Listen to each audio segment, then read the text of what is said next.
A forgotten corner of the periodic table of elements is the latest battleground between the world's two largest economies. China has played a trump card by imposing export controls on two metals called gallium and germanium, which are vital for making chips that power smartphones and electric vehicles. The new regulations, imposed on grounds of national security, will require exporters that want to ship the two metals to apply for licenses starting from next month. Beijing says the measures were not targeted at a specific country. The Chinese government implements export controls on gallium-germanium-related items in accordance with the law to ensure that they are used for legitimate purposes in order to safeguard national security and better fulfill its international obligations. It should be noted that the export control is not a ban on exports, and permits will be granted if the exports comply with the relevant regulations. But the curbs are seen as China's latest countermeasure in the tech war with the US. In May, Beijing sanctioned one of America's biggest memory chip makers, Micron, in response to the Biden administration's move to ban the sale of semiconductor technology to Chinese companies. Beijing has consistently accused Washington of ignoring international economic and trade rules by abusing export control measures to strengthen its crackdown on China's semiconductors. A top Chinese policy advisor said that the curbs were just a start, adding that countries should brace for more restrictions if they continue to pressure Beijing. The new measures have indeed sparked a quick response from the other side of the Pacific Ocean. US Treasury Secretary Janet Yellen said she's concerned about the announced measures as she arrived in Beijing for a 4-day visit that aims to repair trade tensions and find common economic ground. Her trip follows US Secretary of State Antony Blinken's visit to Beijing last month. It was the first time in 5 years since a US Secretary of State was in China due to both the COVID-19 pandemic and the deteriorating relationship. I'm also concerned about new export controls recently announced by China on two critical minerals used in technologies like semiconductors.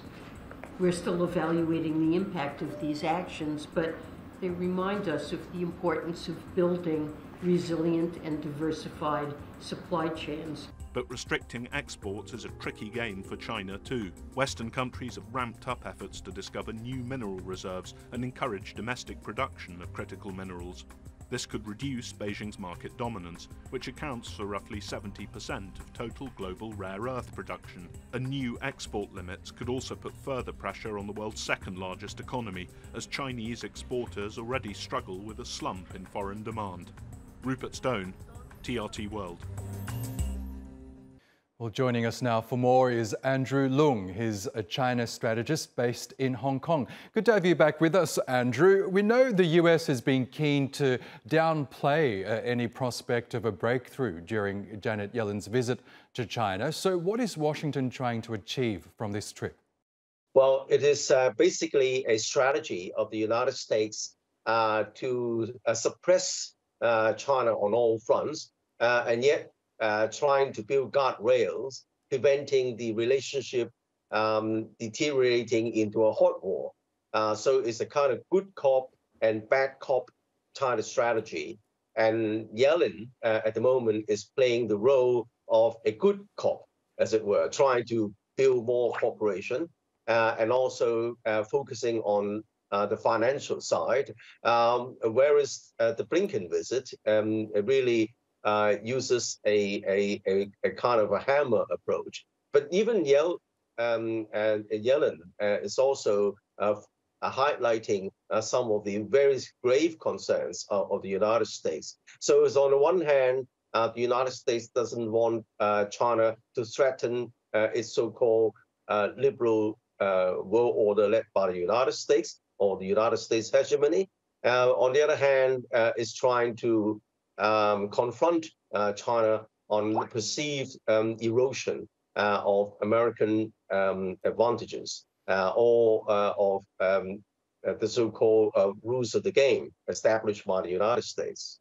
Yes, let's talk more about the US's latest moves, because we know it was Donald Trump who started a trade war with China back in 2018. But it seems that Joe Biden has essentially kept a lot of those tariffs in place. In fact, he's doubled down on some of those restrictions by targeting China's tech sector. For example, it's really looking to restrict Chinese artificial intelligence companies from accessing US technology. Why is the Biden administration really aiming and targeting China's tech sector right now? Because both political parties in the United States are beholden to their electoral base. And then throughout the United States, the vast majority of the American people have a negative view of China. China is now blamed for almost everything, blaming China on the loss of jobs in the United States, blaming China on flooding the market with cheap goods without advantages American consumers are enjoying. But nevertheless, there is a bipartisan across the aisle. Both political parties do agree. They don't agree on a lot of other things, but they do agree that China remains an existential threat to American interests.